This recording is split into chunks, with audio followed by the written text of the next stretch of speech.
माता रानी के सभी भक्तगणों को मेरा सादर नमस्कार। आज मैं आपके सामने माता रानी की सरल पूजा विधि का वर्णन करने जा रही हूँ।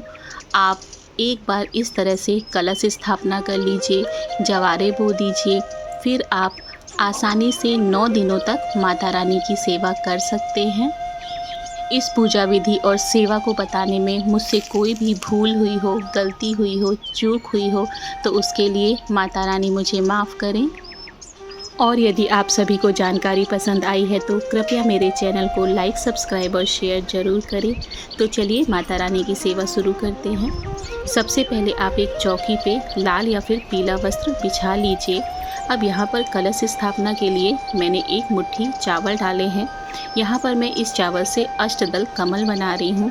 आप चाहें तो यहाँ पर आटे से चौक भी बना सकते हैं, नहीं तो आप कलश के नीचे केवल अक्षत को भी ज़रूर रखिए, मतलब लोटे के नीचे चावल को हमें ज़रूर से रखना है। अब आप यहाँ पर कोई भी तांबे, पीतल या फिर मिट्टी का लोटा ले लीजिए, उसे अच्छी तरह से साफ़ कर लीजिए और उसके गले में हमें इस तरह से कलावे को बांध देना है। हमें 9 दिनों तक इसी कलश की विधिवत पूजा और अर्चना करनी है। कलावा बांधने के पश्चात आप लोटे में सिंदूर से स्वास्तिक बना लीजिए। सिंदूर को आप थोड़ा सा पानी से गीला कर लीजिए और लोटे में आप स्वास्तिक बना लीजिए। आप चाहें तो लोटे को चारों ओर से हल्दी कुमकुम भी कर सकते हैं। स्वास्तिक बनाने के बाद लोटे को अष्टदल कमल के ऊपर रख दीजिए, चावल के ढेर के ऊपर रख दीजिए। इसमें पहले थोड़ा सा गंगा जल, फिर शुद्ध जल डालेंगे। अब कलश के अंदर डालने के लिए यहाँ पर मैंने एक सुपारी ली है। सुपारी को हमें डाल देना है, छोटी वाली सुपारी है। हल्दी की गांठ डालेंगे, हल्दी नहीं है तो पिसी हुई हल्दी डाल दीजिए। लौंग डालेंगे, एक सिक्का डालेंगे, साथ ही यहाँ पर मैंने दूर्वा ली है, थोड़ी सी दूर्वा डाल देंगे। अब यहाँ पर मैंने थोड़े से अक्षत और चावल लिए हैं।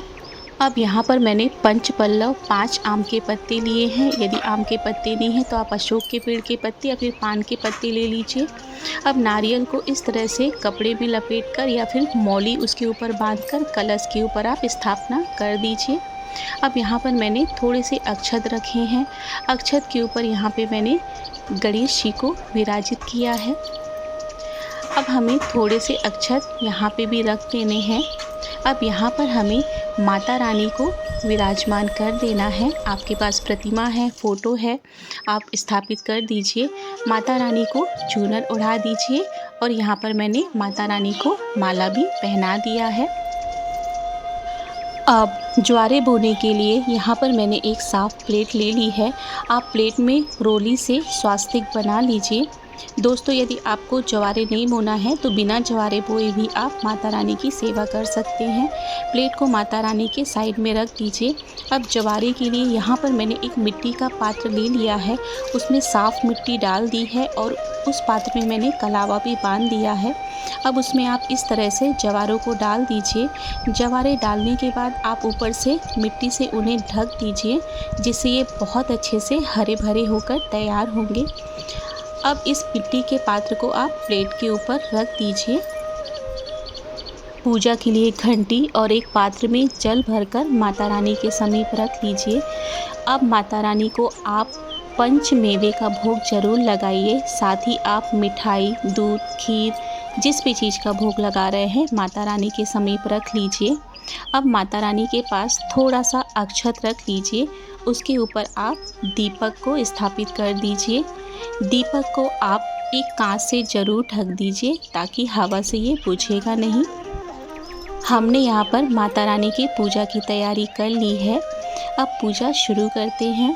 पूजा शुरू करने से पहले आप 3 बार जल से आचमन कर लीजिए और हाथों को धो लीजिए।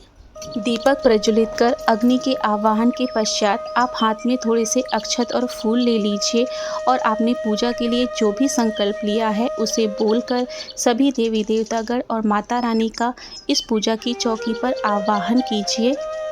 हे माता रानी, हे सभी देवी देवतागण, आप आइए और मेरी पूजा को स्वीकार कीजिए। अक्षत और चावल को भगवान के ऊपर छोड़ दीजिए। अब कुशा से गणेश जी, कलश और माता रानी को स्नान कराएंगे और साथ में हमने जो जवारे बोए हैं उसमें भी हम पानी के छींटे मारेंगे। यदि आपके पास माता रानी की प्रतिमा है तो आप उसे पंचामृत से ज़रूर स्नान करवाइए। अब सभी देवी देवतागण को, गणेश जी को, कलश को और माता रानी को पहले हम चंदन लगाएंगे। उसके बाद हल्दी कुमकुम का तिलक करेंगे। उसके पश्चात माता रानी को, गणेश भगवान को इत्र जरूर लगाइए, सुगंधित इत्र लगाएंगे।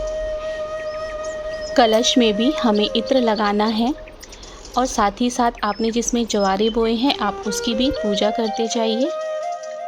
पुष्पम समर्पयामि, गणेश जी को, कलश को, माता रानी को पुष्प जरूर समर्पित करेंगे। गणेश भगवान जी को दूर्वा भी समर्पित करिए।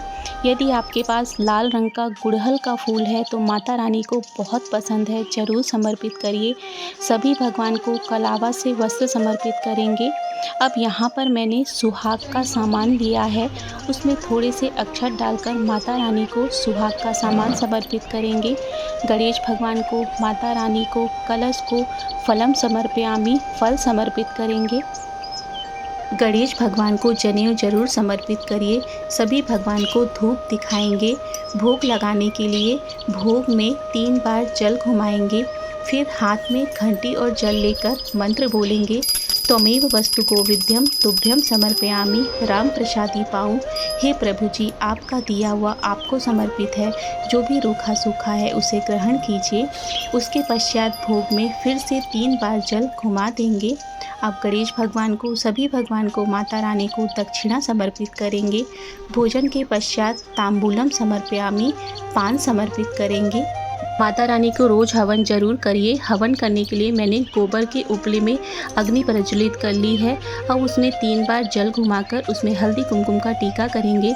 अब यहाँ पर मैंने हवन सामग्री और घी गुड़ लिया है। सर्वप्रथम गणेश भगवान का हवन करेंगे, उसके बाद माता रानी का मंत्र बोलते हुए हवन करेंगे। ओम दुम दुर्गाय नमः, या फिर आपको माता रानी का जो भी मंत्र आता है उसे बोलकर हवन अर्पित कीजिए। सभी देवतागण, ग्राम देवता, कुल देवता, गुरु महाराज सभी को हवन जरूर अर्पित कीजिए। फिर से हवन में 3 बार जल घुमा दीजिए। उसके पश्चात अब हमें आरती करना है। आरती के लिए आप घी का दीपक जला लीजिए या फिर कपूर से आप माता रानी, गणेश जी, कलश, जो हमने ज्वारे बोए हैं सभी भगवान की आप आरती करिए। आरती करने के पश्चात हमें आरती में फिर से 3 बार जल को घुमा देना है।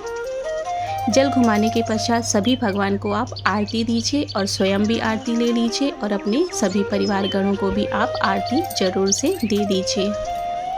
पूजा के अंत में हाथ में अक्षत और फूल लेकर भगवान से क्षमा याचना जरूर करेंगे। आवाहनम ना जानामि तवार्चनम, पूजाम शैव ना जानामि क्षमस्व परमेश्वरम। इस मंत्र का अर्थ है, हे माता रानी, ना मैं आपको बुलाना जानती हूँ, ना ही विदा करना। मुझे पूजा करना भी नहीं आता, मुझे कोई मंत्र भी याद नहीं है, ना मुझे भक्ति करना आता है। यथासंभव मैं आपकी पूजा कर रही हूँ।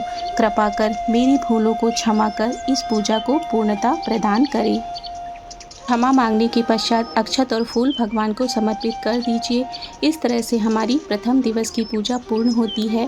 पहले दिन बस आपको तैयारी करनी है। कलश स्थापना कर लीजिए, गणेश जी की स्थापना, माता रानी की जवारे बो दीजिए, गणेश जी को जनेऊ अर्पित कर दीजिए। उसके पश्चात हमें पहले दिन ही थोड़ा ज़्यादा तैयारी करनी पड़ती है और फिर आप 9 दिनों तक माता रानी की भोग लगाकर, फूल चढ़ाकर, हल्दी कुमकुम लगाकर सरल पूजा संपन्न कर सकते हैं। इस तरह से मैंने माता रानी की सरल पूजा विधि आपके सामने शेयर की है। आपको कोई भी कमी लगती है, गलती लगती है तो मुझे क्षमा करें।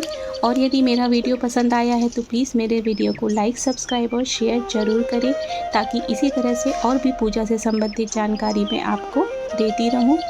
जय श्री कृष्णा, जय माता रानी।